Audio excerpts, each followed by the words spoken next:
Welcome to Kommasani presence. నేను మీ రాధిక. ఈరోజు మన కిచెన్లో టొమాటో పన్నీర్ రైస్ని తయారు చేసి చూపించబోతున్నాను.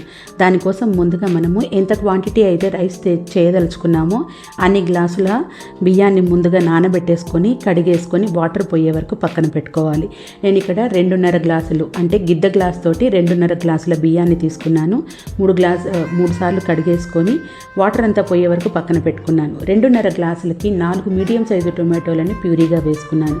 ఇప్పుడు ఆ ప్యూరీని అంతా కూడా రైస్లోకి కలుపుకోవాలి. రైస్ మొత్తం కలిసేటట్టుగా కలుపుకోవాలి.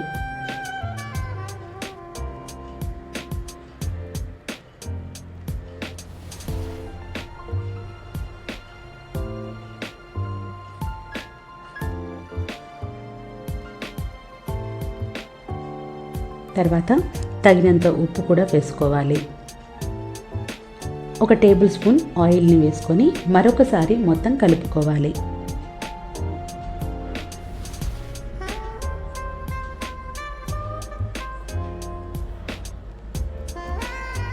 ఇలా కలుపుకున్న తర్వాత మూత పెట్టేసి ఒక అరగంట వరకు పక్కన పెట్టుకోవాలి.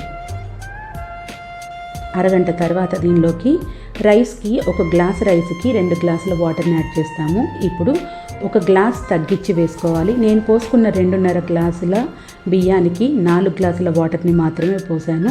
ఇంకా కావాలంటే అర గ్లాస్ తగ్గించుకోవచ్చు, ఎందుకంటే ఆల్రెడీ టొమాటోలో కూడా వాటర్ ఉంటుంది కాబట్టి కాస్త తగ్గించి పోసుకోండి. ఉడికేటప్పుడు తెలుస్తుంది కొంచెం బియ్యంగా ఉందా లేకపోతే మెదుగుతుందా అని. దాన్ని బట్టి వాటర్ని అడ్జస్ట్ చేసుకొని రైస్ని ఎలా కుక్ చేసుకుంటామో అలా కుక్ చేసుకోవాలి.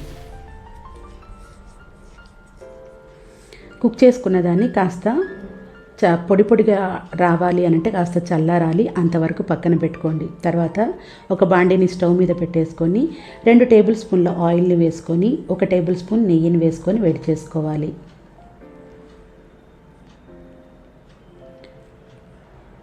ఆయిల్ హీట్ అయిన తర్వాత 4 లవంగాలు, 1 చెక్క, 1 బిర్యానీ ఆకు వేసుకొని 1/2 స్పూన్ అల్లం వెల్లుల్లి పేస్ట్ వేసుకోవాలి.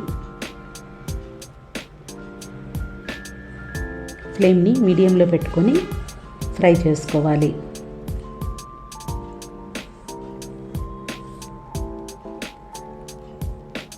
తర్వాత ఒక 5-6 పచ్చిమిరపకాయల్ని నిలువుగా కోసుకొని వేసుకోవాలి.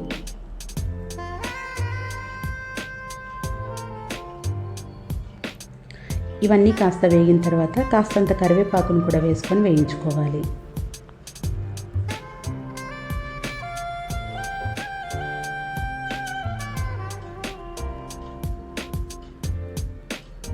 ఇవన్నీ వేగిన తర్వాత మనం కుక్ చేసుకునేటువంటి టొమాటో రైస్ని వేసుకోవాలి.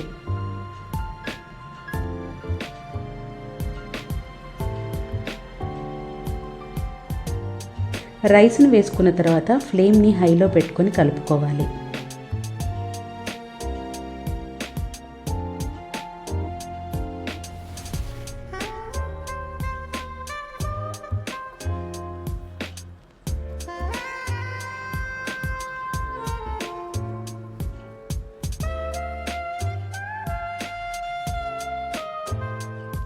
ఒక 2 నిమిషాలు హైలో పెట్టుకొని ఫ్రై చేసుకున్న తర్వాత పన్నీర్ తురుమునైనా వేసుకోవచ్చు, లేదంటే క్యూబ్స్గా ఉంటే క్యూబ్స్నైనా వేసుకోవచ్చు. ఒకవేళ పన్నీర్ లేకపోతే ఇక్కడ మనం పొటాటోస్ని ఫ్రై చేసి కూడా వేసుకోవచ్చు.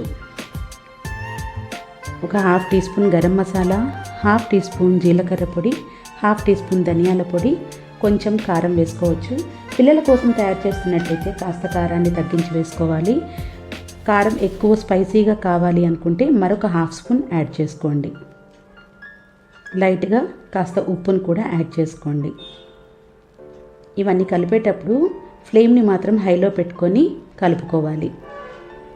అప్పుడే ఆ రైస్కి ఆ ఫ్లేమ్ హైలో ఉండి కొంచెం ఫ్రై అయినట్టుగా ఉండి టేస్ట్ అనేది చాలా చాలా బాగుంటుంది.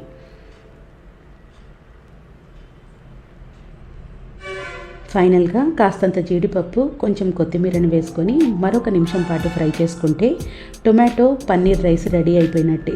లంచ్ బాక్సుల్లోకి కానీ ఏమీ తినబుద్ధి కానప్పుడు, ఏదైనా స్పెషల్గా తినాలనిపించినప్పుడు కానీ తప్పకుండా ఈ రైస్ని ఇలా ప్రిపేర్ చేసుకోండి, చాలా బాగా ఉంటుంది.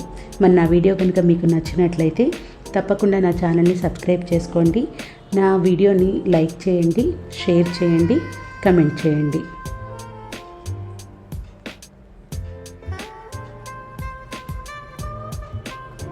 కొత్తిమీర జీడిపప్పు వేసిన తర్వాత ఒక 2 నిమిషాల పాటు హై ఫ్లేమ్లో పెట్టుకొని ఫ్రై చేసుకున్న తర్వాత ఫ్లేమ్ని ఆఫ్ చేసేసి మనం సర్వింగ్ బౌల్లోకి కానీ సర్వింగ్ ప్లేట్లోకి కానీ తీసుకొని సర్వ్ చేసుకోవచ్చు. దీనికి సైడ్ డిష్గా మనము షోర్వా కానీ లేదు అని అంటే చికెన్ కర్రీస్ ఉన్నా కానీ తినచ్చు, లేకపోతే పొటాటో కుర్మా, ఇలా ఏ కుర్మాస్ అయినా బాగుంటుంది, లేదా ఫైనల్గా పెరుగు చట్నీతో అయినా బాగుంటుంది. మీకు ఏ కాంబినేషన్ ఇష్టపడితే ఆ కాంబినేషన్తో తినేసేయచ్చు, లేదా నార్మల్గా ప్లెయిన్ది తిన్నా కానీ చాలా చాలా బాగుంటుంది. తప్పకుండా ట్రై చేయండి, మీకు కూడా నచ్చుతుంది.